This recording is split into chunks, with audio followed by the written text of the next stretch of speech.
Contestants is proud to be sponsored by Game of Silks. Go to silks.io to get in the game. Real ownership, real races, real rewards. Sure bet coffee. Come on, come all. Welcome to Trust the Prophets. It's Derby week, baby, and we are so excited. I am going to be joined by all of my prophets right here shortly. We're going to be doing a roundtable. First of all, check out surebetcoffee.com. Use the promo code TTP20. You'll get 20% off now through the Belmont Stakes. I am pumped up. This is the moment that we've all been waiting for.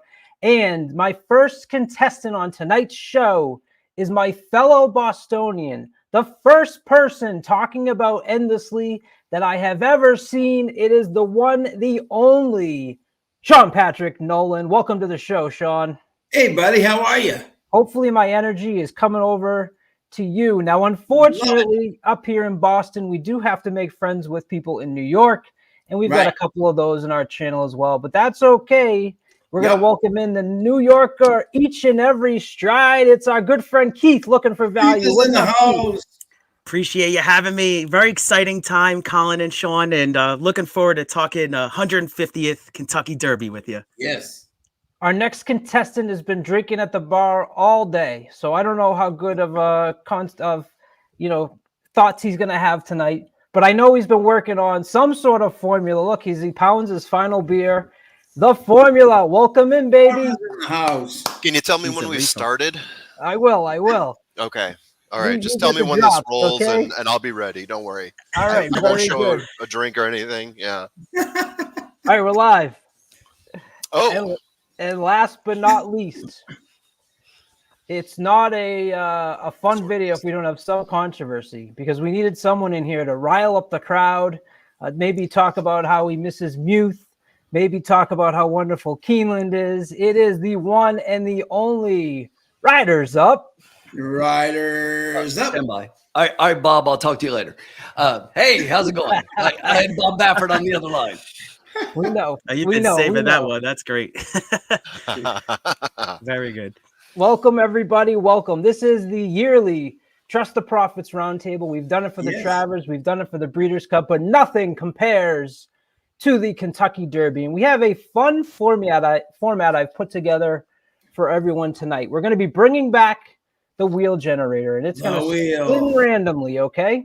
Yep. And it's going to land on a horse, and we're going to go through, and everyone's going to get a spin, and they have to give me a reason. Hey, we already have a spin. Oh, we already have a spin. Yes, it's sponsored by the spin, the wheel of spin. And it's going to give you a horse, and you have to give me a reason the horse is going to win, and a reason that you may be concerned the horse won't win, okay? Yep. So there's 4 of you. All of you are going to get 5 horses. As we go one by one, you have to decide if you're going to spend $100 on that pick that you get in that moment. What? Or if you're going to wait to see who else you get in your 5. And then at the very end, we'll give you another $100 to pick out of your stable who you think that $100 should go on. Clear? Very clear. Yeah. Let's do it. I had to spend about 47 texts through this group tonight to get them to understand the concept. So hopefully, I think the 47 got it done, Colin. By the 58th, we'll know what we're doing. Here we go. It took that much. Yep. Marco Lou, we're doing this show is all about Kentucky Derby, but stay tuned for doubling down this week because we'll take care of your Oaks Derby double. Yeah. We got someone here from New Hampshire, Joey. How are you, bud? And if you're in the comments section, please jump in and let us know if you would spend your $100 on the particular horse you're going to get. Let's go real quick and just go around the horn real quick, and let's hear what your thoughts were on the post-draw, winner, loser, first impressions. We'll start with you, Formula. First loser is Society Man, drawn the 20.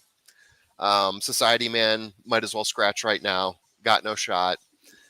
I don't put a whole lot of stock in post position, not as much as other people do. Once all those horses start moshing together, I mean, look at Mendelssohn. What did he come from? The 9th post when he went off at like 6 to 8 years back? Looked like a pretty solid horse, and he got so beaten up. It doesn't matter. Like a lot of people like those middle areas better, but he got beaten up before he could, get to the finish line as well. So it's a crapshoot when it comes to the starting. So I don't put a ton of stock in it. You can win from the one. I'll say that it can happen. I was going to say the person that doesn't put a lot of stock in the post position did a whole video on why the number one is the post position. No, I'm saying there's no curse. That's my point of that video, is that there's no curse and there shouldn't be thought of. Keith, what's your quick first impressions of the post position draw? Yeah, I just thought it was interesting. A lot of the, the closers that come off the pace were actually drawn inside, and then you had a lot of speed on the outside, and then of course the 17 posts with Fierceness, with the curse there. And it's going to be interesting. I mean, it's always, the break is always so important in the Derby. And then, you got Dornoch, who's drew the one post. I think going to have to send at that point. But I just thought it was interesting how the pace scenario could unfold in this one. Sean, you broke the news Saturday about Endlessy. Any thoughts on after we talked Saturday night? Have your impressions changed at all regarding the post draw? No, not much at all. No, I think it's quite interesting that obviously Dornoch and Sierra Leone were kind of the talk at 1-2 down there, but I think it's nice to see that that the speed is kind of spread out throughout the gate, which I think is interesting. The speed coming from all different sides of the gate, so I think it's going to be a fascinating break to watch for sure. And Riders Up, you've been on the track, our live correspondent. We're disappointed you're not there tonight. You could have made the trip just for the show, but we'll give you a pass. What'd you see on the track? I think here's an interesting perspective. How about loser in the draw? How about Danny Gargan? I mean, he gets inside and outside. He gets 1 in 20. I love what he said, though. Yeah. I love what he said, though. I love what Danny said. He said, we're going to go from 1. We're going to go from 18. We're like an Oreo cookie. It's what's in the middle that matters. And we're going to come out running. They're going to create a wedge. It'll be the wedge. Yeah, I love him. But, I totally agree with Sean. And that is, I think it's really spread out. When you look at the gate, it's kind of spread. You've got speed spread. You've got closer spread. You've got mid-pack spread. And here, I'm going to give you an interesting perspective on the winner. You ready? Fierceness in the 17. There's your winner.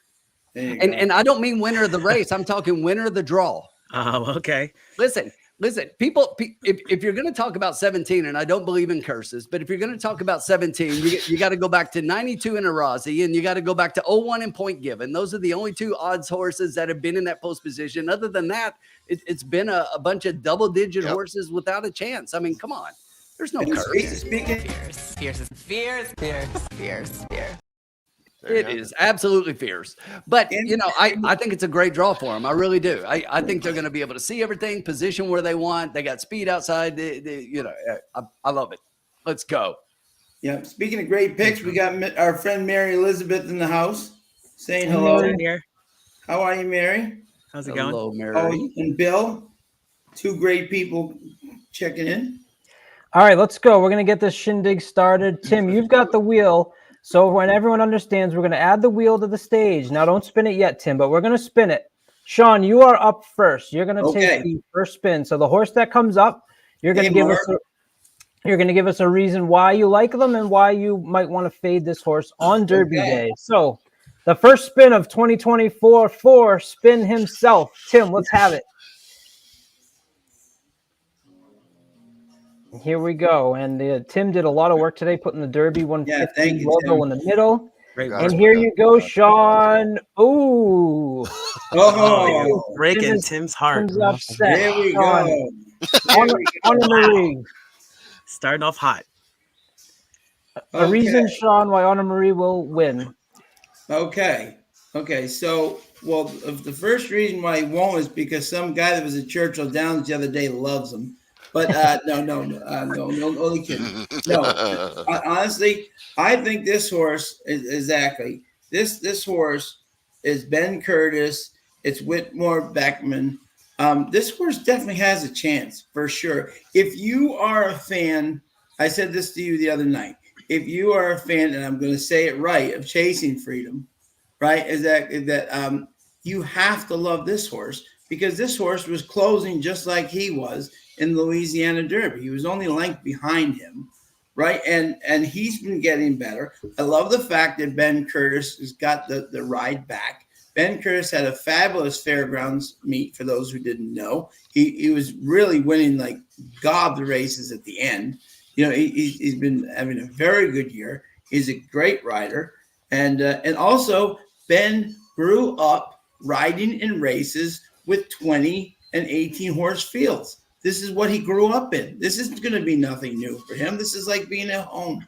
So I think this horse definitely has a real chance to win this race.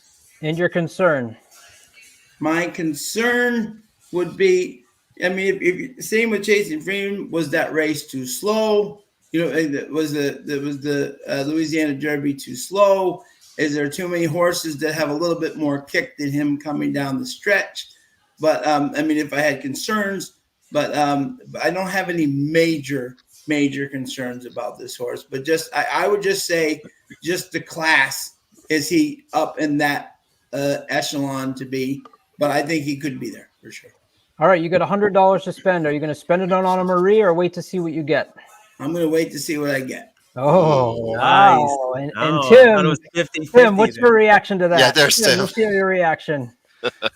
Well, you know, everything Sean just said, clearly he watched my video. Thank you, Sean. I appreciate You're you. welcome. Very Appreciate good. the Excellent viewership. video. From start to finish. Yep. Great horse. My only concern about the horse I would add to the concerns is that the horse, you know, does not have a win this year, right? His 2 wins were both last year. But I'm going to give him a pass in the Risen Star. It was in the slop. First off a layoff, coming out of the Breeders' Cup, coming out of the Kentucky Jockey Club. And you know, the Louisiana Derby, I think, is a better race than people are giving it credit for. Yeah, I agree too. Yeah. Yep. Anna Marie is the only horse in the race with 2 victories over the Churchill Downs track. That's a big factor. The last 3 years, last year, there was 3. One of them was 2 fills who finished second. 2022, there was 4 horses. First and second place finishers. Rich Strike Epicenter came into the race with a win over the Churchill track. In 2021, there was 5 that came into the race. And Mandaloon and Essential Quality finished first and third. So absolutely something that you do not want to discard. Keith, you're up next. Tim, let's let it spin. Right. Let's do it. Money. Big money. No whammies. Oh. That's kind of a big spender. All right. Man, Mystic All right, here we Dan go. for Keith. Keith, the reason would you want to talk on the positives or the negatives first? I'm a positive kind of guy, so we'll start off you with positive with Mystic Dan.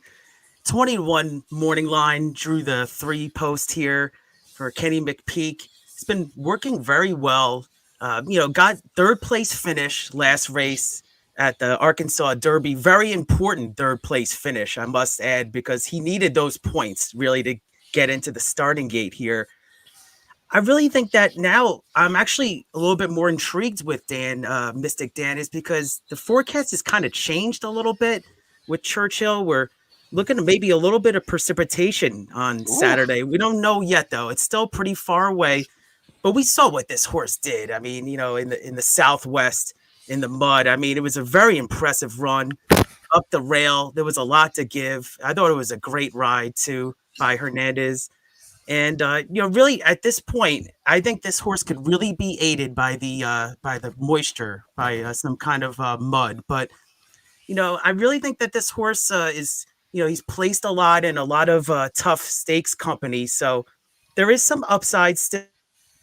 Good, inside draw. I mean, not the greatest breaker, but can show speed. So I think this horse is upgraded big time with the mud if that happens. So that's my positive for Mystic Dan.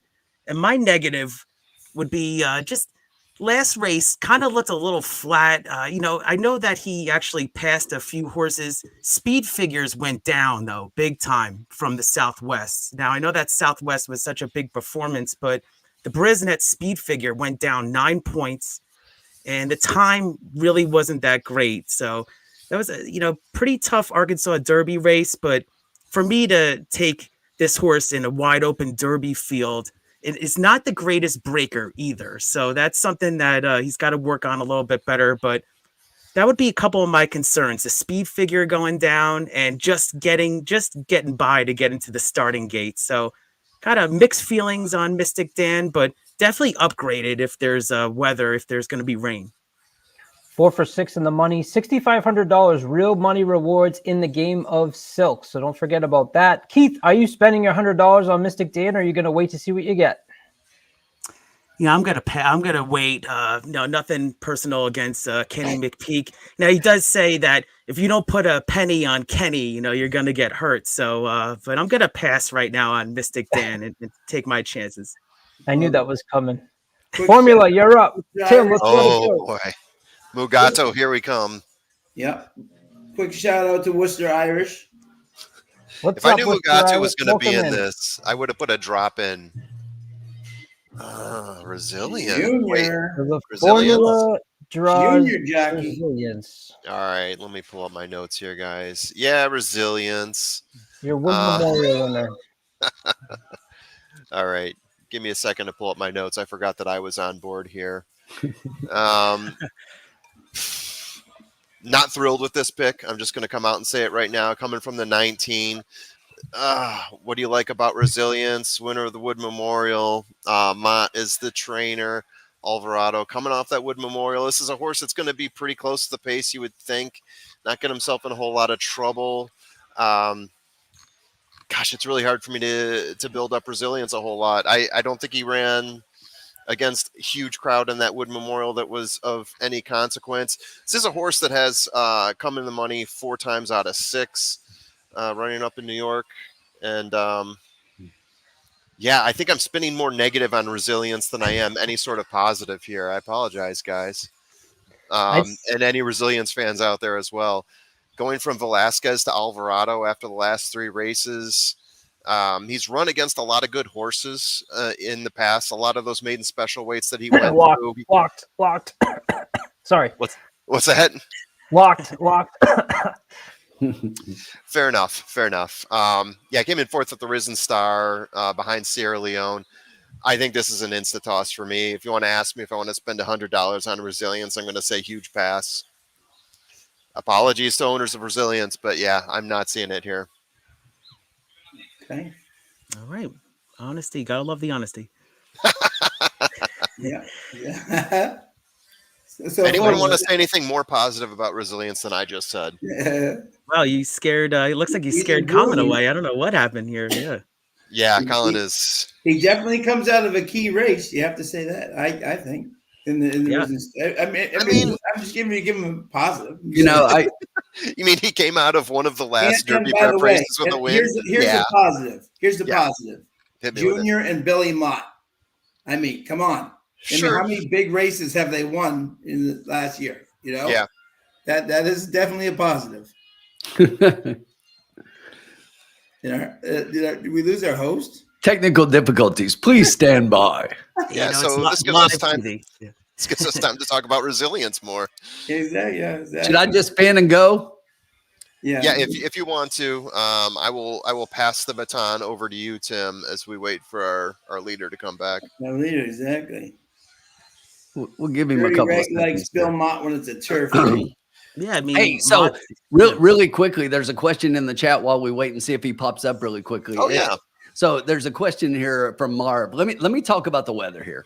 Here in the Ohio Valley, in the Louisville area, which is where I live, let me tell you, a forecast for a few showers means nothing. The other day, they said that we were going to get a few showers. It was like a 35% chance. I went outside and spit on my lawn, and it was more than it rained. Okay, and that was a 35% chance. So right now there is a chance of thunderstorms on Oaks Day. So we will probably get a little bit of moisture on Oaks Day, but it's minimal, less than like a 1/4 inch of rain. Yeah. Thunderstorms passing through, they'll be quick, kind of like those Florida storms. It'll be in, out. We've got really good weather. It was 80 degrees today. The ground is dry. It actually needs that water. it's going to be fine. And then there is a chance of early morning showers, and I'm talking like 1/10 of an inch of rain on Saturday. It's not going to affect the track. If anything, All right. it'll just mean the trucks have to put down less, and I think the trucks will still be out there if it rains what it's supposed to rain. Yeah, that's like when they Good say news. Saratoga in like July that there's a 30% chance. It's summer. It's going to be every day. Right. Is a chance of Exactly. rain. Here in the Ohio Valley, it just happens a lot this time of Yeah, year. But yeah. Good you know, news. Yeah, but nobody it wants also to see that. it also on Derby means Day. it could change. Here we go. Alan is showing back up, but go ahead and spin, Tim. I think Oh, Sure. I think it's your turn to practicing. spin. Okay, I think we may have Go our for host back now. Hey, there he There he is. is. Let's I go. don't know what happened. My computer got resilient, as they would All say. right. Yeah. Moving on. All You right. mean it Me lost again the now? race? It's me again. No. Ooh. Nice pull. Are you Epic I heard that. ride. Do you wanna trade? Huh? No, I'm okay Oh, with yeah. this. So look, Epic Ride is a horse that if you look at that race in the John Battaglia, that was a decent race against Yeah. another horse that's in here in the Derby in Encino. Epic Ride in that race was the favorite. And Yep. this is a decent horse. Adam has been up. You know, you got the UK Biscuit. If he gets an opportunity to get in the field, dare I say Rich Strike? No, Yeah. I dare not. I'm But saving look, Rich Strike for another horse, by the way, but go ahead. But here's the thing. Here's what I do see. So here's the negative. This is a decent horse that's had some decent races. If you look, he's 5 for 5 in the money. He's got 2 wins. All right. But I just think he's been up against less. I really do. And the speed figures just don't match up against this field. So that's the negative for me, is that I just think it would have to be a huge move forward for this horse to really get into the board here, to hit the board. And the other thing is, if you look, his best performances were at shorter distances. Yeah. I'm not sure a mile is as far as he wants to go. Ever since he's gone further than that, it seems like he's moved backwards a little bit. So I am going to pass on the $100. But if Epic Ride gets in, I expect this horse to be close early on and put more pressure. You know, just another horse putting front pressure on the pace here. Get another number 21 for the winner, maybe in the Kentucky Derby. All right, I'm back. I got my setup back. I don't know what happened there. Sorry for that. Sean, you're back around. Tim, let it spin for spin. Yep. Andrew Carpenter says, break a deal, spin the wheel. Mad Max. Do it. Uh-oh. Oh, look at this. Got it. Sean, True 17. horse number 17. $100. Doesn't even have to think about it. $100. That's right. Smart man. Formula, he takes my horse and then he takes your horse. I know. And you know, he passed on your horse and he's just racking them up. Exactly. Yep. Sold all the cards. $100. I'll trade This you for was the resilience. horse to be. I think this horse, now obviously, negatives, his gait things. Obviously, he has to get out. There's no question about it. When he hasn't gotten out, he has not run well. It's well documented. But when he gets out, he is very tough to catch. His numbers are just plain better than anybody else really in this field. I think if he runs his A game versus any horse in this race, he wins. He's got Johnny V. He's got Todd. The Rapoli thing, if he can make it into the starting gate, that'll be a help. But what do you call it? But if he makes it, and Johnny V, I was really hoping for him that he would get an outside post. That is exactly what he's gotten. Johnny V can just go straight out. He doesn't have to wait in the gate that long. He can just get in and go. So I think I am definitely putting my $100 on this horse. Very smart pick, I would say. Fierceness, of course, has performed in the 2 biggest races, the Florida Derby and the Breeders' Cup Juvenile. There's a camp, like you said, Sean, that thinks that perhaps the bumping around in the first prep race there in Florida and the Holy Bull was the reason. I think it was just the layoff and maybe coming back from the Breeders' Cup, and that's maybe why you didn't see that big performance. I agree with you that he is the horse to beat, and I think he's actually much better than a lot, except for one. There's one that I am high on that we will. Yeah, someone Mary's will got a pull. great point here. Yep. And if we get a Wow. sloppy track, yep. Good point. Yeah. Yep. Very good, Mary. Thank you, my friend. Well, I mean, that Champagne was in a sloppy track though, and he finished 20 lengths behind. Right, but he got bumped out of the gate and he just right there He after lunged, right? He lunged at the start and had a He like, did, yeah, like just- you said, a yeah. little Just bit a of a problem. throwout race. Yeah. I watched right. that race again. He worked his way back up to second or third and then fell back down the stretch. So I'm not sure how much that actually impacted it, but let's move on. He's the best horse. You don't want to remember that race. I know. All right, Keith, you're up. All right, let's do it. Each and Formula every had- stride. Formula single. Looking for value. Looking for value. Encino. Oh, Encino it is. All right, so let's go right to the number 9 here for Encino. So this is an interesting horse, Godolphin horse. Comes back on a pretty quick turnaround. You know, obviously he just won the Lexington. So to make a positive case for Encino is I like the recency. I like the speed figures have jumped up now, and he also proved that he's not just a synthetic horse at Turfway. He got the biggest win of his career at Keeneland just a couple of weeks back. I really like what I saw. Now I do see a really also this horse is kind of like Stronghold a little bit to me, kind of stubborn on the lead, doesn't want to let horses get past him. You got a hot rider right now in Axel Concepcion, and we got Brad Cox. He's got a live, he's one of the top barns here in the country. Looking for the first horse for Brad Cox to actually cross the line first in the Kentucky Derby. The mandolin got put up there by the disqualification of Medina Spirit. But I really like Encino as far as his speed, draws pretty well, the 9 post, and could be an improving horse at the right time. Now, this goes against what Brad Cox usually gives his horses a little bit more time in between these huge races, especially the Kentucky Derby. But, it looks like maybe, Godolphin and then the owners made this decision. And I do see a lot of good workouts here. We got Keeneland on April 6th. That was right before the Lexington. And then April 27th has a nice 5 furlong workout, 2 out of 58. So very impressive there at Churchill. So sharp workout, maybe a horse on the rise and prove that he doesn't need the all weather. So 20-1, I think it's sort of a wise guy horse a little bit. So could get that down a little bit. Are you spending 100 on him? Well, just to say quickly, my negative would be just the turnaround, just as far as how quickly this horse is coming back.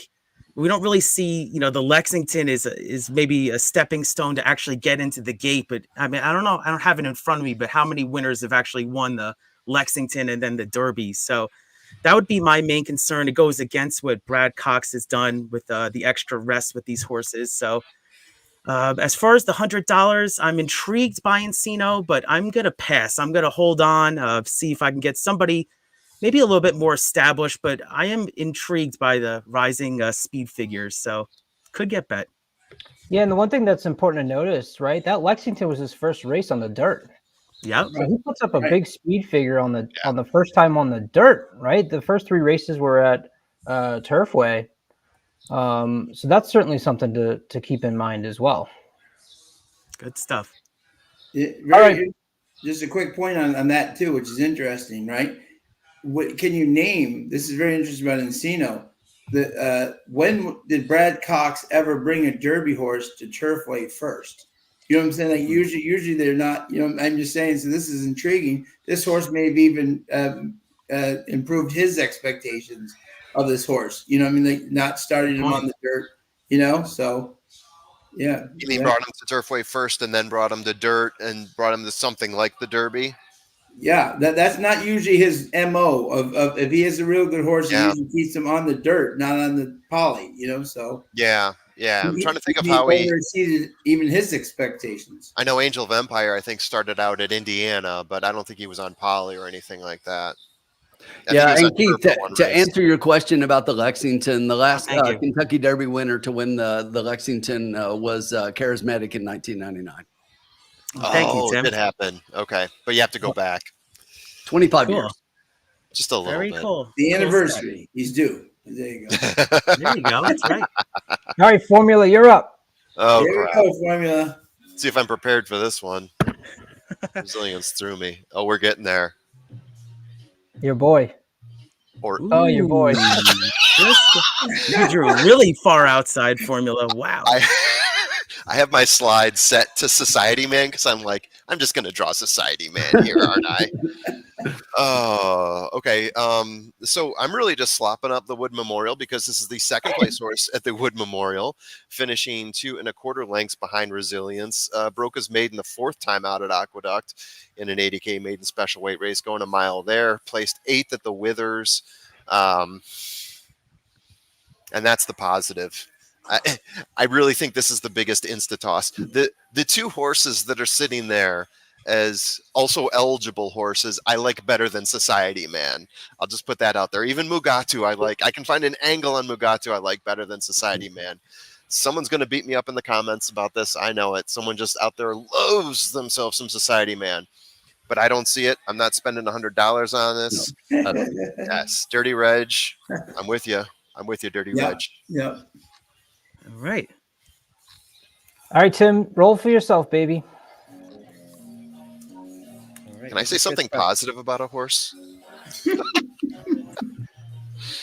Oh, there you go, Tim. Tim draws number 13, West Saratoga. Really cool story here with the trainer, Larry Demerit. When this horse won the Iroquois, saw a video of him crying, knowing that this was a possibility that he could actually get to the Kentucky Derby. What do you think, Tim? This is going to be the feel-good story of the Derby. This is everybody's dream right here. You purchase an $11,000 horse and you get in the Kentucky Derby. Oh, Yeah. I mean, how amazing. cool That's is so that? cool. Yeah. It really is. And I mean, so he wins the Iroquois and then he goes and runs in the Breeders' Cup, the Breeders' Cup Futurity, grade 1, and he only gets a 5th, but he comes back this year and he does well enough with a couple of second place finishes and a 3rd, but that 2nd in the Jeff Ruby Stakes behind Endlessy, gets him back into the Kentucky Derby. He is 3 for 3 in the money at Churchill Downs. I mean, that's a positive. He's got the win in the Iroquois and he's got a couple of second place finishes. So, I mean, you have to love the horse. You have to look at the positive and all of the great stories, but the negative, obviously, when you look at the figures and that Jeff Ruby, that was a huge step forward speed figure wise for this horse, but he's still going to have to take another monster step forward to be able to compete with the rest of this field. I would love for this horse to hit the board because, right here at Churchill to be able to do that. And I just think, like I say, this could be the feel good story of the year. But look at the odds of this horse, even when he won the Iroquois. I mean, this horse just doesn't get bet down. If he hits the board, he's going to hit the board at a price. Morning line 50 to 1. But I'm going to pass on the wager at this point. But there's a lot of good angles you can take in here. I mean, look at who's this horse is run against. West Saratoga on, beat Generous Tipper, who, we all know came back and has done well. And West Saratoga was right behind Bookham Dano, be it by 12 lengths in that race. But, this is a horse that just competed with Forever Young, in the Saudi Derby. It was second to Forever Young. So there's just so much when you look at this horse that you can see things. But again, it's going to take a huge move forward. And I would love to see it. I just don't think it's going to happen. And you got West Saratoga, who's raced 10 times. When you have horses that have raced 10 times as a 3-year-old, you kind of have a sense of where they're going to be, and probably is maybe a step below. He didn't mention he lost to Loft. I don't know why you guys keep missing Loft in the past. That was purposeful. But that was purposeful. Yeah. All right, moving on. I'm going to be quitting again soon.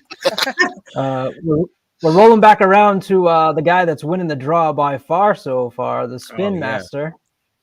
Let's see who he pulls now. Oh, perfect. That'll even it out. Got to. All right, good. It's about Yes. We didn't know Tim was going to sneak the also enters in here. You got to have them. You can't cover them. Then what happens if Rich strike? Yes, you're right. You're right. This is the Rich strike of the race. Yes, this is the Rich strike of the group.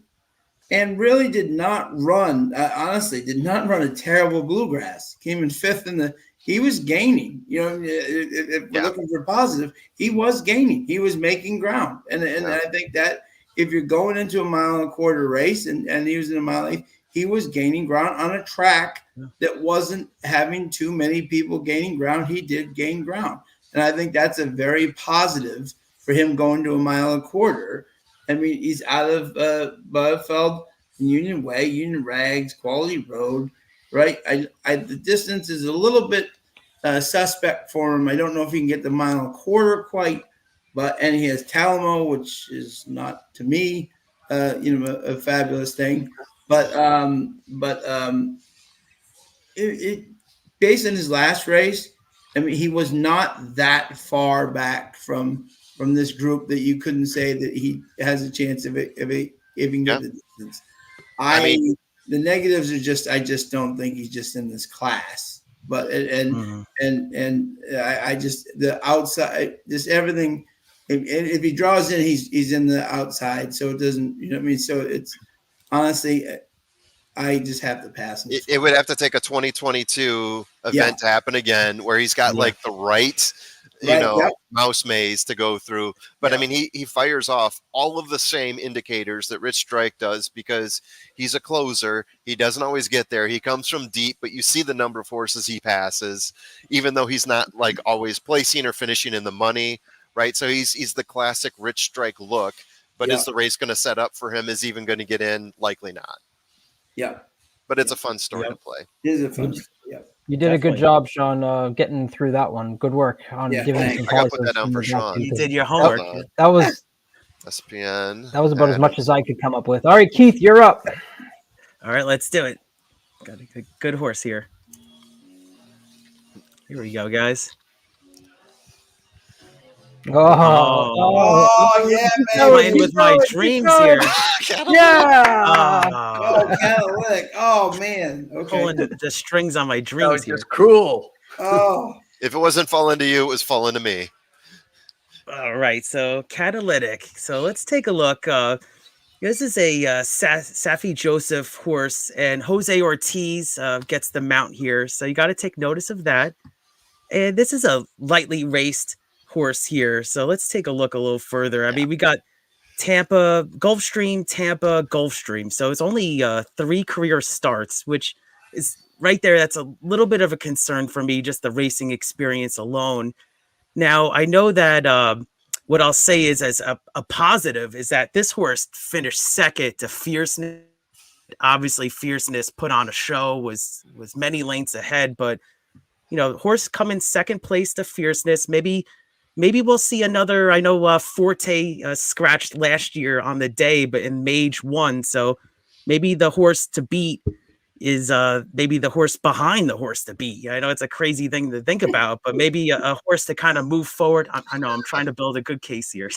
You're doing better than me, Keith. Well done. And well done. eligible Why to do you improve. mention the links? Why do you mention the links behind Fierceness? He was. I know, Colin. Yeah, We're trying not to get the elephant in the room, but just one more positive thing is, I mean, third start and second race, second to Fierceness, but like you said, Colin, I mean, this horse was miles behind the favorite. I mean, he's going to have leaps and bounds. I mean, debuted in a 50K maiden, you know, not even a special weight. So that was kind of a lower level there and to win. But this class and experience, sorry, Catalytic, 30-1. I really just don't see it, unfortunately, even with a decent draw. There you go. It took you 10 positive comments to get to the truth about Catalytic. This guy, Keith's too nice. Keith's too nice to be on this show. Oh, yeah. One more positive thing about Catalytic. I was watching the warm-ups, and this horse has a huge gallop when he was working out. All right, Keith. So there's maybe more to give. Can we talk about Safi Joseph Jr.'s We're shipping clipping rate that if this horse that? wins No? the Derby. We're clipping that. Safi outside of Florida, right? Keith. Let me mark the I'm time. not going to spend my 100 because I have one more horse, right? My question is, does no one want to ride this horse twice? Right. Ooh, Right. interesting angle. Yeah. Kind of like catching freedom. Oh, yeah, you knew it, Colin. Yeah. And then ends up winning the Louisiana Derby. Yeah. All right, Formula, you're up. All right, here we go. Yeah, I'm not using my 100, by the way. You think? There you go. Nice. You got You it, just nailed Formula. it. There you go, Look at Formula. that. Put it on. Good for you. How many horses do we have left? One, 2. 2 each. Interesting. Okay. Catching Freedom. Yeah, so we're talking about the class of closers here. Catching Freedom has to be mentioned along with Sierra Leone and Honor Marie. Catching Freedom coming from Brad Cox. Brad Cox putting Flavian Pratt on the mount here, so that means he knows. That means he means business, is what I meant to say here. In terms of speed figures, great speed figures here from Catching Freedom. 3 wins, 4 times in the money in 5 races. Let me go to my slides here real quickly, see what else I got to say about Catching Freedom. Winner of the Louisiana Derby. The Louisiana Derby being the only North America race to go 9.5 furlongs, which would better prepare him for the Derby, getting up to that 1.25 mile mark. Did win pretty convincingly there over Honor Marie by 1 length. 3rd at the Risen Star, which gives you a little bit of pause, losing to Sierra Leone in that one. Did win the Smarty Jones as well. The one time he didn't hit the one time he did not come in the money was a allowance optional claimer back in Churchill last year. Stuck in 7th for most of the race. Bumped at the start. Couldn't find room. Still finished 2.25 lengths behind Parchment Party in that one. I said it right. Parchment Party, not Parchment Paper. Yeah, this is a horse that a lot of people really like, and yet I have not gotten really hard behind. So that's why I'm asking, how many horses do we have left? This is a horse that I probably should be dropping my 100 on, but I'm not seeing it. And the reason, and here are the reasons why. I think there's better closers in this race. I think Honor Marie's a better closer, and I think Sierra Leone is the best closer. Also, in terms of his times at Louisiana Derby running the 9.5 are closer to what you'd see from a Wells Bayou than what you would see from an Epicenter, right? So I'm just looking at those horses in terms of prepping for the Derby, what times they're hitting in the 9.5, and he's a little bit further behind, which leads me to believe he's going to finish somewhere in the 8 to 9 range, in my humble opinion. Right now, I am going to pass on Catching Freedom, and maybe I'll spend my last 100 on him. Nice. But this also means that I've got 2 more horses I have to spend that first on, or I'll just double down on the last one, which is obviously going to be TO Password. You know, interesting fact about the Louisiana Derby is that they've only had 2 winners win the Kentucky Derby. Those 2 horses, listen, what do they have in common? Mandaloon and Country House. Yep, they both won. Both by disqualification. Yeah. Yeah, but I mean, I'm looking at when the Louisiana Derby flipped to, so Mandaloon, exactly. That's a great analogy. But I was looking at the numbers. Oh, do I even have them up? I should. I was just going through this on the full field rundown. So Hot Rod Charlie and Epicenter both ran, they won a 154.38 and a 155.06. Again, 9.5 furlongs. Yeah. And they got second asterisk third at the Louisiana Derby, right? And Mandaloon, I think, came somewhere down below that. He didn't finish tops out in that race. But, just in comparison to what we're seeing from Forever Young and Catching Freedom a 156. So he's like a second behind, maybe a second and a half, those horses. Gives me a little bit of pause on him. Yeah. I will say one thing. I will say one thing about him that I think is definitely in that Risen Star, right? Yes. Resilience knocked him off stride halfway down the stretch. If Resilience doesn't bump into him, and he would have claimed foul had he not finished ahead of Resilience. Okay. But I'm saying, but it's interesting that it should be noted, that he was knocked in that race off stride halfway down the stretch. Right. And I think if he stays on the straight path, he's closer to Sierra Leone and those guys. Not saying he would have beaten him, but he would have been much closer. Yeah. Keith, do you want a minute? 1 minute for Keith. Well, Keith, come on now. This has been my horse from the beginning. I mean, it's just the Smarty Jones. Just kind of, I jumped off the couch. I said, "Who's this horse?" I had to look it up, and I wrote down, I forget his name, and I wrote a Constitution horse. So then I came back to my notes, and then I found Catching Freedom, and then he was in my digital stable. And I liked what I saw with the kick there in the Smarty Jones. I thought, he was still learning, but there was more to give. And then we saw it in the Louisiana Derby. This horse broke slow, was, startled in the beginning and then just went wide and swooped the field.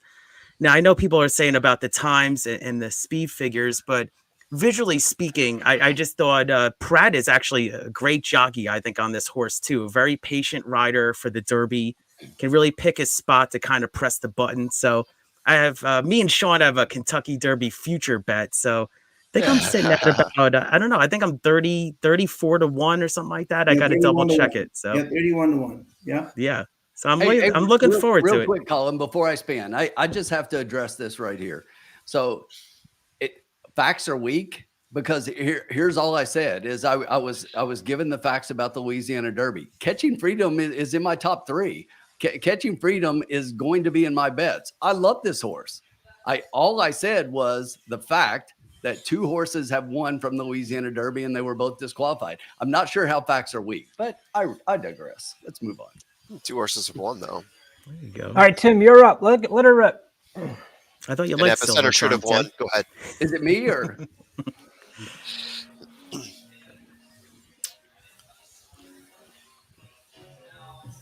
No. Oh, So I want to stay here real quick while we're going through the field, right? It's interesting that your first reactions to a lot of these horses as they come up has mostly been on the negative, right? I think we've kind of fallen in love with some horses, and maybe we just haven't gotten to them yet. But no, the only person that's been excited has been Sean about Fierceness. So Tim, let's hear why we should be excited about T.O. Password. his favorite boy Kazushi's on. Yes. Guys. Look, so this is your Japan road to the Kentucky Derby winner. The horse is 2 for 2, got 2 wins. Lightest race horse in the field. It's a speedball. That's all I got, guys. Okay, I'll go into more detail on that if you want. So I did watch the Fukuryu. I think I'm saying it right this time. Stakes. He narrowly won that. You did too. Yeah. I mean, that's what I was going to say. That I got my negative. I got my negative. I'm just saying that's the positive. Oh, okay. Sorry. That's the positive. No. Didn't mean to step on you. That's all I got from the positive. Look, this horse is going to be a part of the pace. And that is one of the things that, that I said in my video about Forever Young is that this horse is definitely going to be a part of the pace. Completely different running styles. But the big thing about it was the 2 races this horse has run, 1 mile and an eighth. To me, this horse wants no part of 1 mile and a quarter. No part at all. This horse does not have the stamina to stay for the Kentucky Derby. I think that he is going to press the pace a little bit early, and that's about the best that they can do. 2 for 2 coming into the race. I think it's an accomplishment to get here. The connections get to come to Kentucky. All that's great. But this horse right now, this is a huge step forward.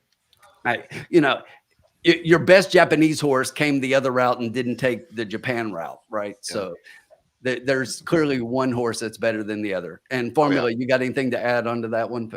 Oh, no, I mean, you wrapped it up nicely. I was just going to say in the Fukuryu, he was first, just barely. The horse that was closing, the 4 horse, almost beat him. Almost looked more impressive, I would say. As far as a Derby horse, whoever that horse was, looks better than T.O. Password. And the final time in that race, for 9 furlongs, or what is equivalent of 9 furlongs, was 154.1 compared to Fierceness running a 148 at Florida Derby. I mean, that's just miles difference.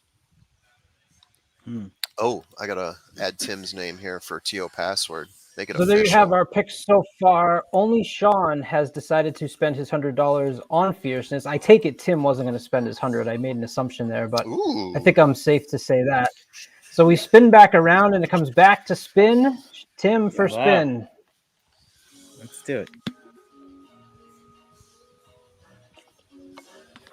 Oh, yes. Yes, perfect. That's a good one. The That's a good first person to talk to me about Endlessly was Sean. I know what Sean's going to say. That's on amazing. The picnic bench at Saratoga. Sean, Endlessly, your boy. Okay, as Dave Weaver says, Fierceness. Chuck him out. No. No. The favorite chuck him out. No. Okay. So, I actually do have a lot of positives. Okay. number one, this horse is obviously, I know the connection, so I'm a little bit biased here. But this horse, if you look in the past, okay, and I know in the past, Animal Kingdom, you had Two Fills, you had Real Strike, you had horses that have come from the poly track that people really never gave a chance. They won. So it can happen. You know what I'm saying? This wouldn't be a first time. Right now, Kitten's Joys are not usually known as dirt specialists. But if you remember his brother, Oscar nominated, who was his full brother, Oscar nominated, won multi races on the dirt and was very good. His mother, Divine Actress, has actually made a lot of dirt winners. So that's where I think his bottom of his dirt will come from. Umberto came in and worked them out. Thought he did fabulous over the dirt. If Umberto's coming in and he thinks that was a legitimate thing, I'm going to go with him that he thinks this horse can handle the dirt. Now, am I saying he's Fierceness? Am I saying no? You know what I'm saying? And I wouldn't put my $100, but I will guarantee you I will put something across on him, because if you believed in Two Fills, if you believed in Animal Kingdom, if you believed in Rich Strike, it can happen. And he is a closer. He came from way out of it in the Jeff Ruby. If it is fast enough up front, and a lot of people, kind of collapse coming back, he could pick off some horses and get into the money. Do I think he's going to win? No. Do I think he could hit the board? I think he could. Sean, one thing that I always remember that you told me the first day after seeing this horse race, and we watched the replay together on the picnic table in Saratoga on August 1st. Yep. And you said we both turned to each other with Jessica sitting next to us. And we said, for a horse to do what he just did first time out, when he split horses coming down the stretch in his very first race, regardless of the surface, right? I mean, sure, he's probably a turf synthetic horse. Yeah. That was some talent, okay? And look at the increasing speed figures just continuing to get better and better. The natural talent is there on this horse. Absolutely. And I don't think you can dismiss that just because he's coming off of turf and synthetic. I'm in your boat. I think I'm going to bet a little bit more than just $2 across the board on Endlessy, because I think if that talent, I will have more. I just didn't want to run everybody. All right, Sean's gonna be moving the pools. Yeah. Yeah, And really quickly, if you're looking at preps, I mean, with Rich Strike a couple of years ago, and then before this was the Jeff Ruby, it was called the Spiral Stakes, and you had who was it?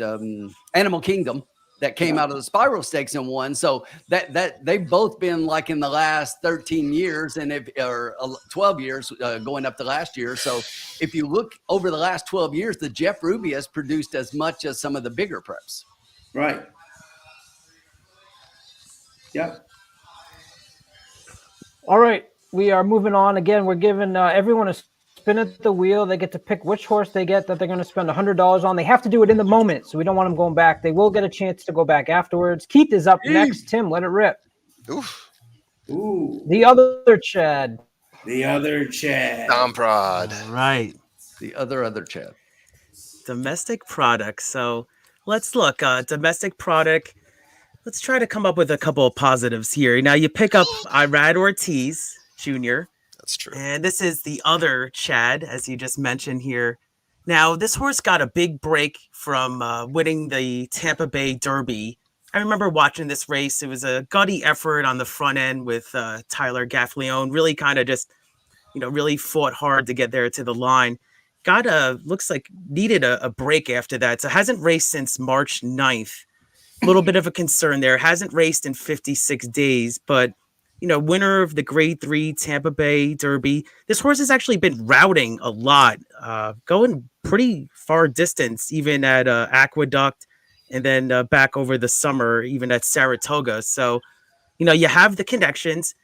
I know, Chad Brown and Irad have actually been last 14 days. They've been kind of hot. They've had, jockey combo has been doing really well. They've had 4 wins together in the last 2 weeks. So, maybe the horse off of the break, freshening, but, the negative would be for me is that 56 days. There's a lot of horses that I feel like are going to be, a lot more, stamina for this long Kentucky Derby. I just think that, the speed figure for that Tampa Bay Derby race was kind of on the low side. I remember that race was only an 84 speed figure. So actually won a grade 3, but the speed figure went down 7 points from the Holy Bull race where he came in second. So gonna have to monster step forward, gonna have to get past the layoff. Even with the connections, I just don't see it, unfortunately. And you're I even got looking one for more. a jockey that hasn't been, IRAD, one of the best. He hasn't hit the board yet in 7 races at the Kentucky Derby as well. So that's not an automatic connection play that you want to play necessarily in the Derby. I want to get to like domestic product. I think that he's actually going to be in that second flight and maybe have a good shot at making that turn for home and charging. But the speed figures are just light for me. And I'm concerned that he's just not fast enough. And horses by practical joke for me. Just the distance is a concern, so not for me. Formula, what were you going to say? No, I was going to say this is the only horse in the race to finish ahead of Fierceness. Yeah. Oh, interesting. Yeah. The Holy Bull, he came in second place, Fierceness in third, and no other horses from the Champagne Stakes are in this race. So, and Hades obviously not in this race. And for those people that said the Tampa Bay Derby's time was terribly slow, they sat for 53 minutes in the paddock. Good while point. The power Very was true. out. You know what I'm saying? Good point, Sean. Not ideal. So I'm not the ideal situation for any horse who's ready to go. You know what I'm saying? So you have to give those horses a little bit of a break in that one. Yeah, and then when you look at the two just to say I got 35-1 on Chad and Irad in the race. And I like the win he had over No More Time in that race because No More Time was a horse that I really liked that I was looking to see more of. Yeah. And then when you look at the two Chads, I mean, you look at domestic product and you look at Sierra Leone, Tyler's ridden each of them in their last 2 races. And obviously he goes to the inside. So, Yep. Right. Keith, are you spending your 100? I can still hold on to it, right? I have one more horse. Yep. All right, I'm holding on to it. I see the horse I want. Good choice. I see the horse Formula, you're up. Go, Tim. I'm going to get. Yeah. Oh, God. It's going to be. Holding out on forever young. Yep. Ooh, that's your favorite. The Formula gets Just Steel, a horse who I actually today have become very intrigued with. Looking at Equibase speed figures, guess who has the highest speed figure in the race? Just Steel with 112 in his performance in the Arkansas Derby, a race where he was up close, dropped back, and then made another run at the Bob Baffert train. Muth, Formula, what do you like about Just Steel? Oh man, what is not to like about Just Steel? So here's one thing to note here. I think Sean brought this up. I love this phrase that Sean uses. If you like Muth, you should be liking Just Steel. Because let's take a look at that Arkansas Derby. Muth starts to make a path around the second lane there. He's going to take over the race over Timberlake. Who's right behind him? Just Steel. Just Steel finishes maybe 2 lengths off of him. And he sticks with that pace. He even starts to close it down a little bit. He was hanging with Muth. This is the best Baffert horse, aside from Nisos, who's been off the training path for, 6 months now. Maybe he's training again, but I know he was off for a while. That was his last race. Very impressive. Put up a very good time in that race. Obviously, Muth not here. So it's, to me, I think Just Steel is a better comparison to Mage of last year than Just a Touch is to Mage of last year. I think just in terms of the race that they were in, the times that they were putting up, I think that this is a better comparison. 11 races, finishing in the money 7 times, getting better. The Rebel Stakes, he finished 7th. I went over that in my video. Like you mentioned before, he was on 3 weeks rest. I mean, he turned around so quickly from a second place finish in the Southwest, where he was in the slop, didn't like it, not nearly as much as Mystic Dan, but he still finished in second, 8 lengths back. But that Rebel Stakes didn't have a good start. He was the 12th position in that race, got hung out to dry for most of it, tried to charge down, but didn't have anything left. Obviously tired from the 3 weeks rest. Second in the Smarty Jones behind Catching Freedom, just 2 lengths off there. Doesn't win a lot, but you can also see that he's close enough to where maybe you extend it out. This is his day to win. I really like Just Steel. I'm not sure he's going to win, but I think he's going to be in the conversation. I think he's going to finish in the money. He's at 20-1. I love the shot on Just Steel. I'll spend my 100 now on Just Steel because I've been behind him this whole time. I can spend it on Catching Freedom later because I got my second 100. I'll spend it on Just Steel. That's right, Keith. It's coming for Just Steel. There you go. Yeah, you got to bet with your heart sometimes. Yeah, my heart is with this one. How do you not got a root for feeling, the yeah. coach? Right. Right. There And you you go. got Keith Asmussen. What a story that would be. Oh, amazing. You know, Very one cool. thing that I heard mentioned at the Derby draw was that I guess Dwayne Lucas was really impressed with how Keith rode Just Steel in the Arkansas Derby, and Keith supposedly has really good hands, and they say that Just Steel is a handful. And that he handled the horse very well. And if you look, I mean, it was his best race by far. So that's why Keith gets the ride right back up here. So Yeah, I love the story, and I hope Just Steel is there. And you know, just like Two Fields last year, this is one of those horses that just keeps hitting the board. Yeah. Good point. Yeah. Yeah.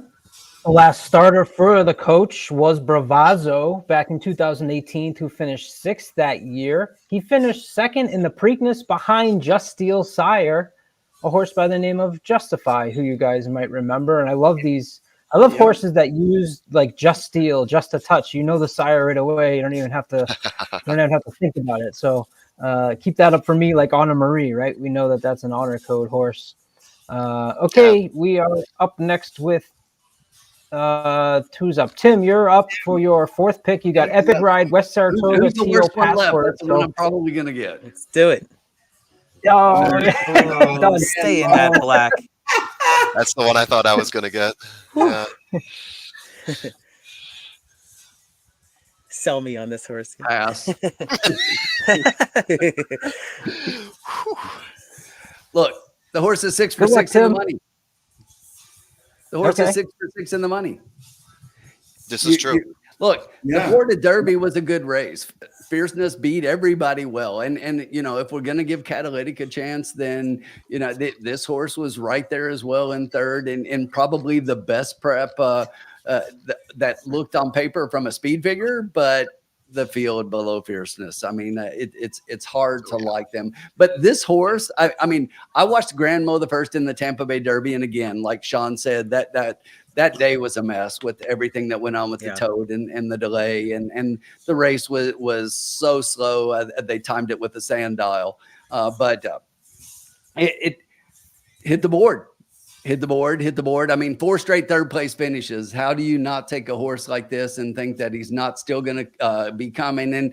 And he has been improving. So a couple races back for this year, and just what he's run this year as a 3-year-old, 72, 82, 87. So progressing forwardly, but it would take a big step forward to get into contention. But I do think that this is a horse that is going to try to be mid-pack. Obviously, this is a horse that I don't think is going to fall too far back, but probably going to try to be mid-pack and make a run. Yeah. Bring in Jaramillo to ride here, not a regular rider at Churchill, but bring him in to ride. He rode the horse in the Florida Derby, but I will pass on wagering on Grand Mo, and it's all in the last pick. Well, you still got some good shots. on the board there. Whoever's left on the board, I'll take any of them over this horse. Yeah, Grandma the first though. You know, in the game of silks, this isn't a bad horse to have. For $750, he's made you back $2,200, and he he hits the track and he hits the board. So there's nothing wrong with that. Checks.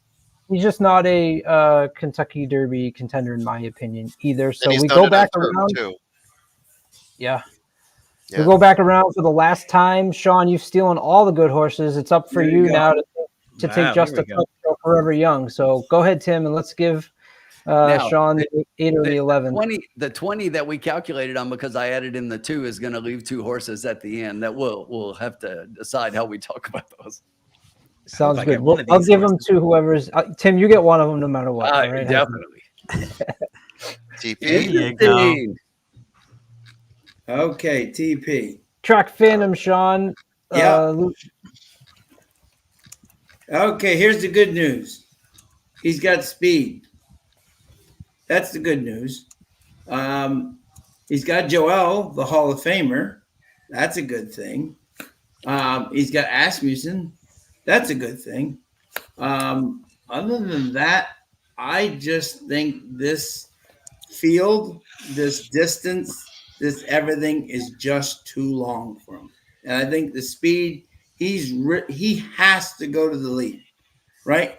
And the Yeah. other thing is, I'm really worried about him is, and I said this the other night, Colin, on our show, right? I'm always worried, no matter what horse I like, about 9, 10, 11, 12, 13, they can smash into each other very easily. You know, if he doesn't get the lead, he's done. That's it. You know what I'm saying? I'm not even saying he's going to get the lead. He has speed. I'm just saying he has to get out or his race is done. He can't come from behind. Well, I So, just think mentally you know, he has to get out in front. I don't know what he's going to be like if he doesn't, because he always gets out in front. right. And, So- and he's got Forever Young to his left, and he's got West Saratoga to his right. So neither one of them are trying to get out that. West Saratoga will be going a little bit, but not as fast. No, I think the 12. When I was looking at the post, this was one that I looked at that I thought this was the best possible. advantageous. He won. Yeah. Yeah, he won the poster. Yeah. on 12 that. position. That's a really great post for wanting to get out because of the angle to get straight into the stretch there. So I think Track Phantom is going to be up front. And the one thing that's interesting is TO Password is 2 inside, and those two from the middle of the track. It won't surprise me if they end up 1-2 at the first call. Right. And what do you think of the blinkers being added too? That's interesting. Steve did that. So maybe just really some upfront speed. That is one thing I will say that's a negative. I said to Colin, I never, ever, ever like a equipment change in a big race. That just is not the place to start trying different stuff on the biggest stage in the biggest game. It could work, or it could be an absolute disaster. Yeah, they didn't even try rating this horse last time. So I think, finished 4th. So, Yeah. I mean, Louisiana Derby, as I said before, the closest you're going to get to the Kentucky Derby in terms of prep races for distance, 9.5 furlongs. And you saw what that did to him. He got passed by 3 horses, right? Catching Freedom was one of them. One thing to his credit, he still only finished at 4th, 2 lengths back. He did. So it wasn't like he completely faded. He was game, But other horses just came over the top. Anna Marie was there, Catching Freedom. I forget who the 3rd place horse was, but it was done for Track Phantom, and I think that's all I needed to see after seeing the Risen Star as well. Also, too, which is very interesting, too, to me, as you said, formula, what I was saying the other night, right? Yeah. You could, for him, the fractions were slow, and he was able to stay. I think a feather in Anna Marie and Chasing Freedom's cap is, as a great trainer, Keeneland told me, great horses overcome biases. Yeah. Those two overcame a slow bias. I'm saying which you can give them credit for, even though the fractions were slow, both closed in, which means they're good horses. For him, he had no excuse. He was on the front. You know what I'm saying? Right. So I'd be more worried about him than the other two actually closing in on slow fractions, Yep. That makes sense. Absolutely. Yep. Over 300 viewers right now. Please smash that like button as we wrap up here our Trust the Prophets roundtable. One thing I remember about Track Phantom was the comments that Asmussen made after the Gunrunner Stakes when this horse got out to the front and they expected him to take a little bit of a break, and he went even faster in the middle fractions and then was able to hold on. And that really stood out to Steve Asmussen. But I think that was in December and January, right? And he looked like a very strong contender for me. The distance would absolutely be my concern, that I think he's going to be one that probably gets eaten up towards the end. All right, Keith, here's your shot to finally spend some money. Spend my money. Go ahead, Tim. Let's spend that, Benjamin.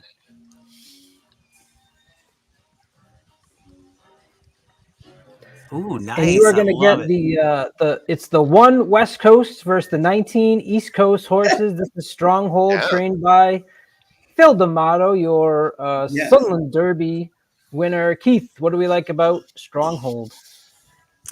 I like Stronghold. I did a Trust the Prophets spotlight series on Stronghold. It's going to be a live long shot for me in the Kentucky Derby. It's been working really well also at Churchill. I don't know if you saw this last work. So it was 5 furlongs, 3 out of 16. And what was nice to me, I actually read online, is that he worked with a stakes winner, a 5-year-old horse. I can't remember the name, but he was actually outworking the stakes winner, a 5-year-old horse. So 3-year-old outworking a 5-year-old. He's shipped very well. So that's very important. And now I know that Phil D'Amato is not known for having these dirt horses. He's known for having these top turf horses go around the country. But I've been actually following this horse for a while. Now, I think the trip could actually work out pretty well because Fierceness drew inside to the 17. So Fierceness is going to go. Phil D'Amato, I actually saw an interview after the post draw. He said, I like the post draw. I'm going to just follow the favorite. I think it's a nice spot, actually, because Stronghold can show speed, has beat a nice Bob Baffert horse in the Santa Anita Derby, grade 1. So not that many horses have won grade 1s in this field. So that's a pretty serious horse, Imagination. Now, you know, obviously the Baffert situation, but you know, maybe an improving horse working really well, shipped well. And I just think, you know, the last workout kind of caught my eye. Now, 20-1 morning line.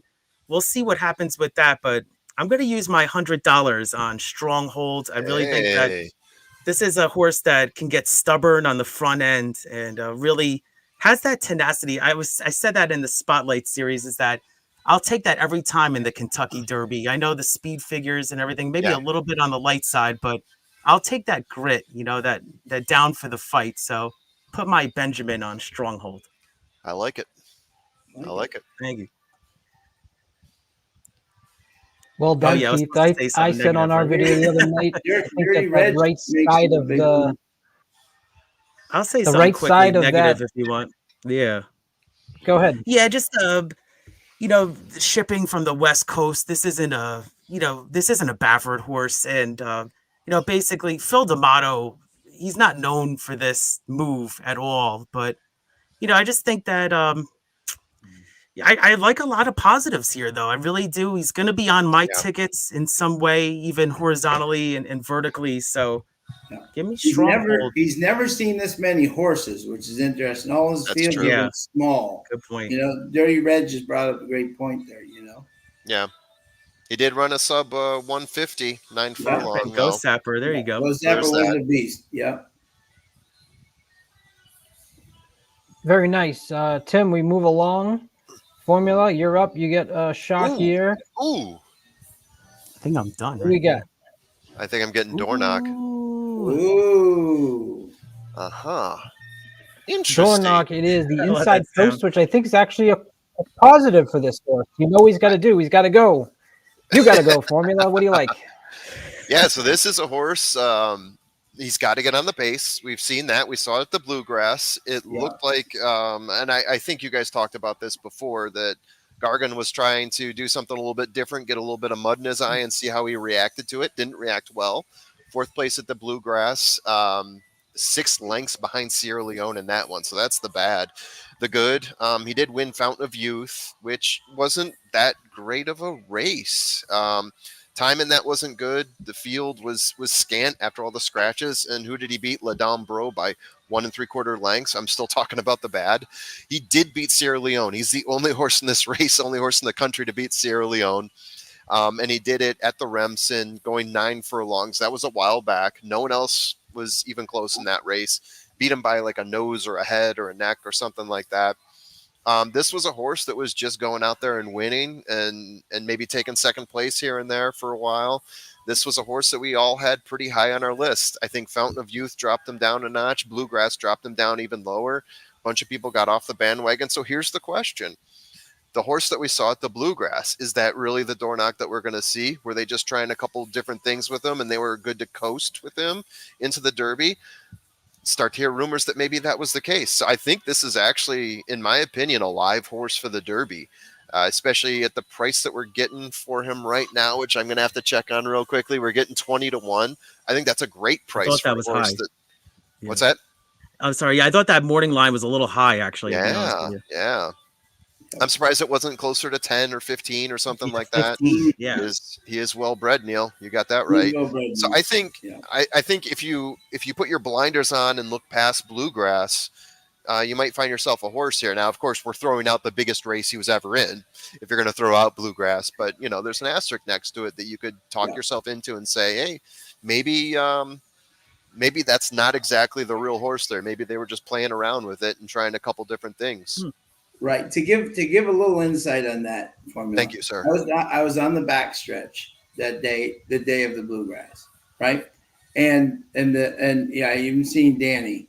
He knew going into that race that Chad Brown put that $1.2 million rabbit into that race so to help set up for Sierra Leone, right? Yeah. The one thing he told Louis is do not go after the rabbit. You know what I'm saying? He wants Save to the win horse. The he doesn't want to win the Derby. He didn't want to win the Bluegrass. He wants to win the Derby. He said, do not go after that horse. And Louis sat like a statue the entire race and just didn't, right? Is that, you know, in terms of that, right?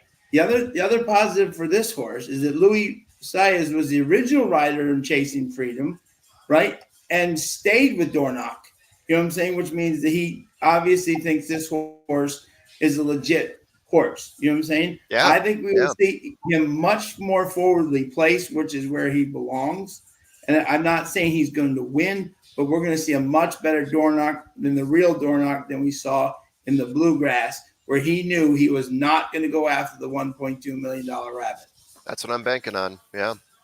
That's also probably a little bit of style, though, right, too, Sean? Like Louis Saez getting aboard Dornoch fits his riding style a lot more than a horse like Catching Freedom, too. So, and you do not rate Dornoch. Dornoch does not rate. You know what I'm saying? So he does not rate. So when you rate him, he does not want to run. You know what I'm saying? But he just kept him right where he was. Didn't even like really press him down the stretch. Got a nice fourth, a nice solid work. You know, fresh, even builder for the Derby. I think you'll see him much improved. And the great thing for him is that he has both Sierra Leone and Wise and the Mystic Dan. Neither one breaks great out of the gate. He can go right out because those two won't be pressing him.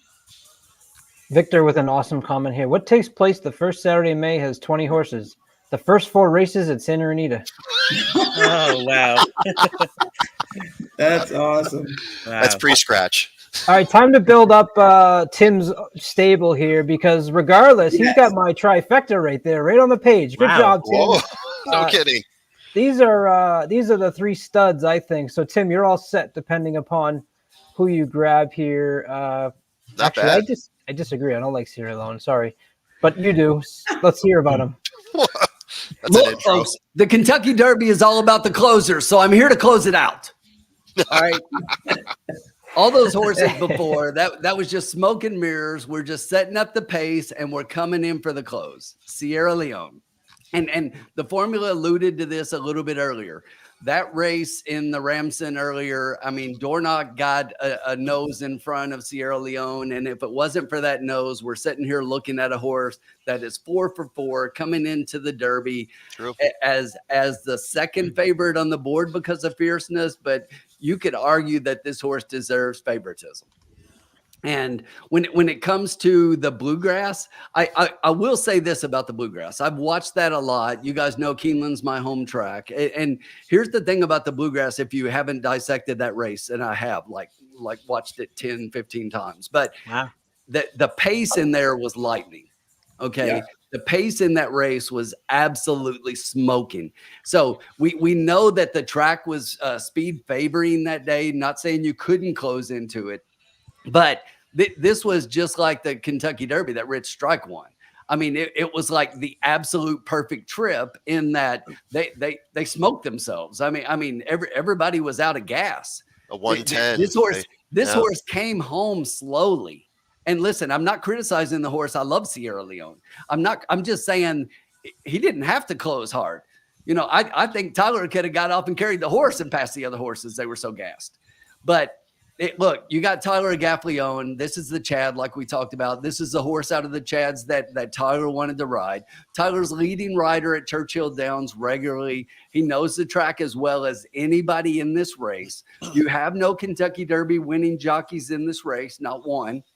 So somebody's getting there first, and you have to wonder, you know, if it's going to be Mr. Gaffleone. And I just absolutely love this horse. There's not much to not like about it. Look, and here's the thing. The Risen Star was monster slow. The Bluegrass was monster fast. And Sierra Leone says, I don't give a damn. I'll finish on anything. And when it comes to the negative, you know, the only thing I would say about the negative is that coming out of the bluegrass. So bluegrass, historically speaking, I mean, it's been a while. We're talking 1991 with Strike the Gold. Yeah. Yeah. 33 Everyone years, gives the folks, Wood Memorial since a crap. bluegrass winner exactly. has The won the bluegrass is Kentucky longer than Derby. the Wood Memorial. Exactly. And the last time that anybody from the bluegrass was even won the Kentucky Derby, a non-winner, was Street Sense back in 2007. So it's been a while since somebody from the bluegrass. It hasn't but that being said, the bluegrass, historically speaking, has been, it's third in the line of all preps in horses coming out of that prep winning. It's just been a little dry spell. Is this the year? Give me $100 on Sierra Leone that says it is. There you go. Nice. Do you have any concern, which I have, which is the obviously going to be facing a lot of traffic trying to close down the stretch and needs to be able to be agile? I think about Zenyatta in the Breeders' Cup Classic when she actually got checked up a little bit in the stretch, right? But she was able to move right and pick up speed really, really fast. Now, not only if Sierra Leone checks up, that's going to be a problem, but the way he's closed, now he's had to get out into the middle of the track, right, for obvious reasons. He's come lugging into the left side as he's coming down the middle. That left leg goes And and moves in. If you watch the head on in that bluegrass, he's moving way in with that left leg. And if he starts doing that, how's he going to be able to, if he needs to not run into a horse on the left side, I think that causes a lot of trouble for Sierra Leone. And look, I get it. It's a 20-horse race, and that's always the thing that we debate, right? But here's what I would say. I'm going to go back to Tyler. If anybody can get through the traffic on this track, it's Tyler Gaffleone. The guy does it on a regular basis. I watched him do it last Saturday, weaving in and out of horses. And the guy just knows this track. He knows where to go. He knows how to go. And yes, the field's a little bigger in this race. But if you want anybody on a horse like this, I think Tyler's your guy. Yep. All right, I'm up. Give me a spin because both of these horses are. I want these in my stable. So one, Colin. All right. We'll throw 100 on either of these ones. I got to go back. I was waiting for Just a Touch to be picked up because I saw Dragon Hot Dog from Game of Silks in here who has Just a Touch on his stable, and I was waiting, and the comment is now gone so far behind that let's see if I can find it here. But anyways, good luck. Just a Touch. You talk. Just a Touch. This is a horse, as you mentioned earlier, to me that is very similar to a horse like Mage, right? Unraced at 2. Well, we can toss that out with a couple horses that have broken that, including the sire, Justified, who was able to take that off. I'm in the camp here. If you like Sierra Leone, as you guys like to say this comment, how can you not like Just a Touch, who was in that bluegrass, who was forwardly placed? I want a horse that's going to be more likely to be forwardly placed than the horses like Catching Freedom and Sierra Leone. The only ones that have closed to win, to me, have been races that are a little unique. Rich Strike, Giacomo. Those are once in 10-year ways to win this race. You want to be forwardly placed when you hit that last eighth of a mile, and Just a Touch is going to be in that spot. Florent Giroux stays aboard for Brad Cox. This is a $300,000 purchase, who to me is bred very nicely, increasing speed figures. I'm absolutely going to have Just a Touch in my try in super bets. He's one that I am totally enthralled with, to be honest. 10-1 would be the negative. I'd actually would want a higher price than 10-1 on a horse like Just a Touch, who's only raced 3 times, including a race up at Aqueduct in the Gotham. So I'm hoping that floats up a little bit more, because at 10-1, I'm probably not as enthralled with a horse like Just a Touch. So let's get that money in on Fierceness in Sierra Leone to make his price go up a little bit higher. Mm-hmm.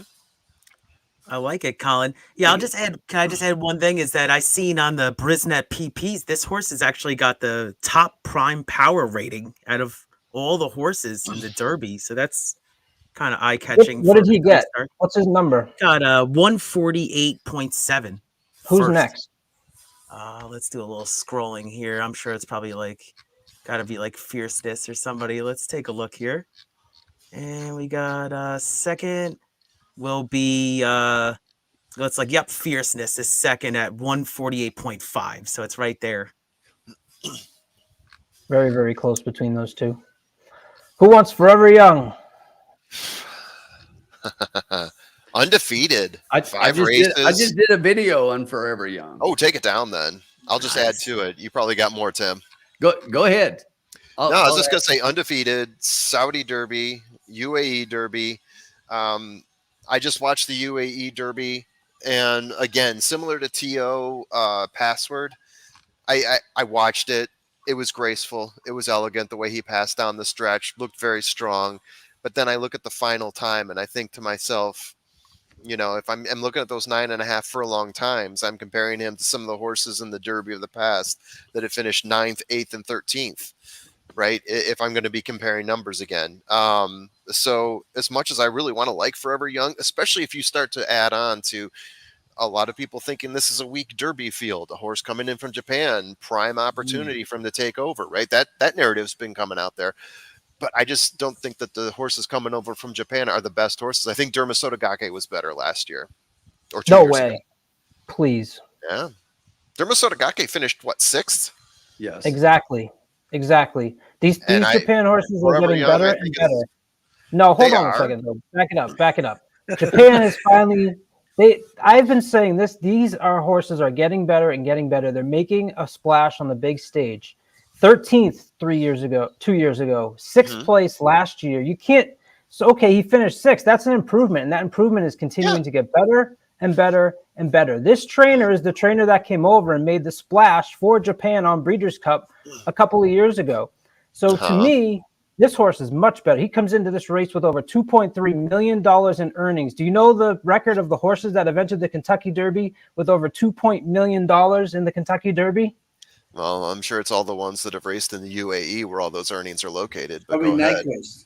Yep. Oh, Nyquist. There you go. Yeah. Yeah, but look at the times. Dermasotogake entered with 1.1 million last year. 4 have entered as millionaires, and 4 have entered over 2 million. That is Nyquist, Essential Quality, Tis the Law, and Classic Empire. It's undefeated horse comes in here. Forever Young to me is going to be more forwardly placed than these closers that you're talking about, and he's going to get first run. And Forever Young to me is my top pick for the Kentucky Derby. Forever Young to me is King's Barnes. Wow. Now, here's a fascinating thing. Okay, I love this because I've heard this. Right, one of my good friends loves Sierra Leone, right, and hates the Japanese horses. They're from the same family. Literally, how can you hate? I'm just saying, Forever Young. Right? Like if you love Sierra Leone, right, and you Forever Young is from the same family, almost literally as Forever Young. So I'm saying, if you really think Sierra Leone is the best horse in the race, which you absolutely have justification for thinking, right?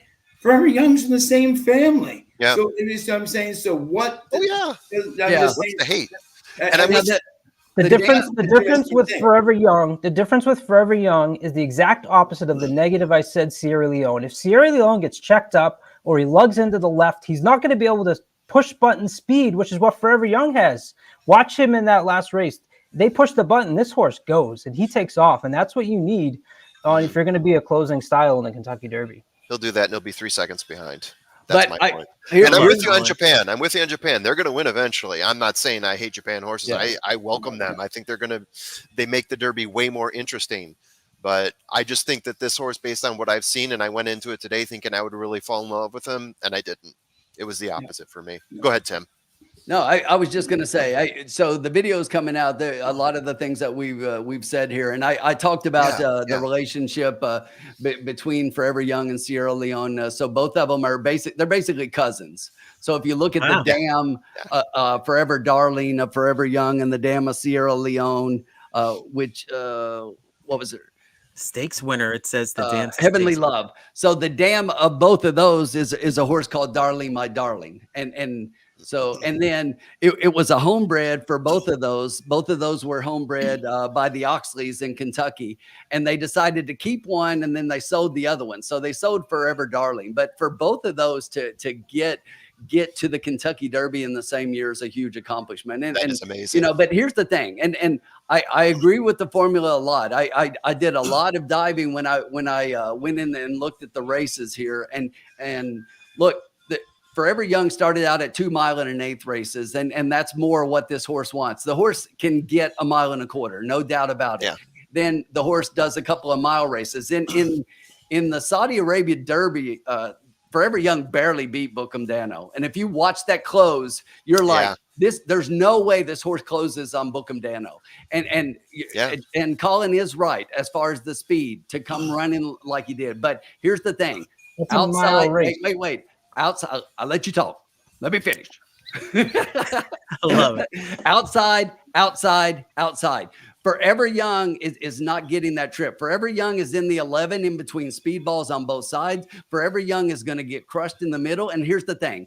What has Yahagi Yoshito done to fix this horse's big problem? He put a hood on the horse. I mean, it looks like blinkers, but the eye cups are out, the ear hose are out. So and that's going to help the horse supposedly with the kickback. The horse cannot stand kickback. Okay, so if he from the 11 hose starts getting kickback, he's doing one of two things. He's going to drop all the way back, which is too far, or he's going to try to get outside. And let me tell you, with the horses coming on the outside, he's not getting outside. I don't like where this horse is going to be and the things that I've seen about him taking the kickback. He needs a clearer trip, and I just don't think he's going to get it in the Kentucky Derby. The fact that he doesn't like the kickback is something I think is big. And here's one more fact. 0 for 18. UAE Derby. They're going to get it eventually. And we're not just talking Japanese horses. Yeah. UAE Derby coming to the Kentucky Derby. 0 for 18. I just don't think it's the best prep. I've said it for years. If the Japanese want to win the Kentucky Derby, go to Saudi and then bring your horse to the United States, do a prep in the U.S. That's the path. Then go to the Derby. Yeah. Figure it out in the U.S. before the Derby. My opinion, they're going to get it eventually. Yeah. Well, but the Bluegrass has from Japan. We know all. Yeah. The Bluegrass has that superb record, though. So I guess finally got there. Yeah. That's amazing. Oh yes. I love the passion. Good job, guys. We'll take a look at the stables here to decide. I think we can say the Tim stables maybe not the best. I think Sean. I think you won this. We agree. Check out my stable though. Mine is yours is the consistent. My group is a quality group. Mine starts slow, but it gets stronger towards the end. Sean, you definitely won the draw, I think. Yeah. My group is definitely. Yeah. I demand a recount. Can we check the mail-in ballots? Check Florida. By the way, that's a great Scott Carr, who happens to be a Red Sox fan, so he's smart. Brought up a great thing, right? Sierra Leone is in the 2-hole. He's got to sit there with his gate things for he could sit there for 5-6 minutes. I'm just saying, knowing his gate antics, this should be interesting. Now, I did hear they're going to put him in first. Right. Oh, okay. They're going to put him in first to try to get him in before anybody else. But I'm just saying he could be sitting there 5-6 minutes. Yeah. I'm just saying it's interesting. Well, a lot of horses are always sitting there for a while. But one thing I did hear him say, Sean, is that the horse doesn't have problems when he's in the gate. He just doesn't want to go in. Right. So they said if he goes in, he'll be fine. He's okay. They just want to try to put him in first, potentially, because that way all the other horses aren't waiting. Yeah, they'll have a plan ready for him. Yep. Gate Antics is an awesome Twitter handle, by the way. If no one has that, yes, love it. Absolutely. Love it. That's a good horse name, too. I'm going to register that name with the jockey. It could be your burner account now. That's it. Or Fractious in the gate. Yeah. Oh, by the way, we still got 100 to spend here, right? And I got to put it on either Catching Freedom, Just Steel, or Dornoch. Who are we going with? You got some good choices. I'm gonna throw it on Dornoch.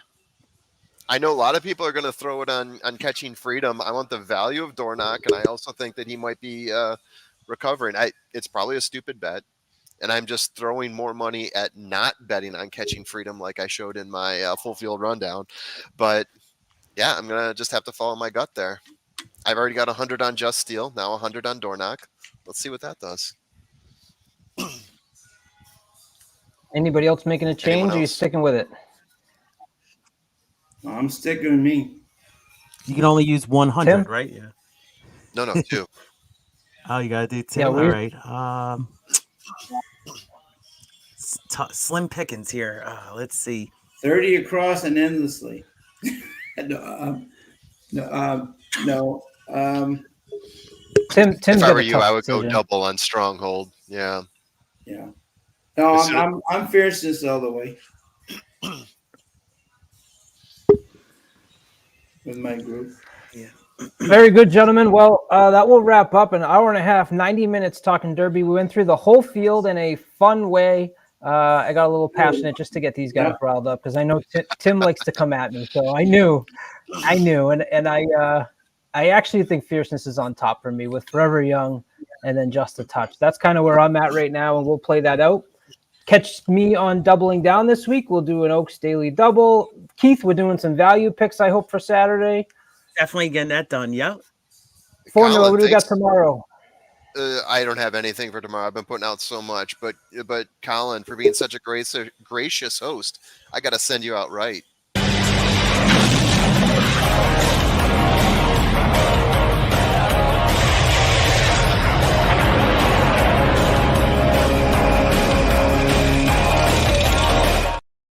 That's right. Loggins baby's on the ground. 340 I'm stuck reaching around just to see out to that. Hill and Dale for my Loggins hat that I have seen. So, do you That's have such a it? cool hat.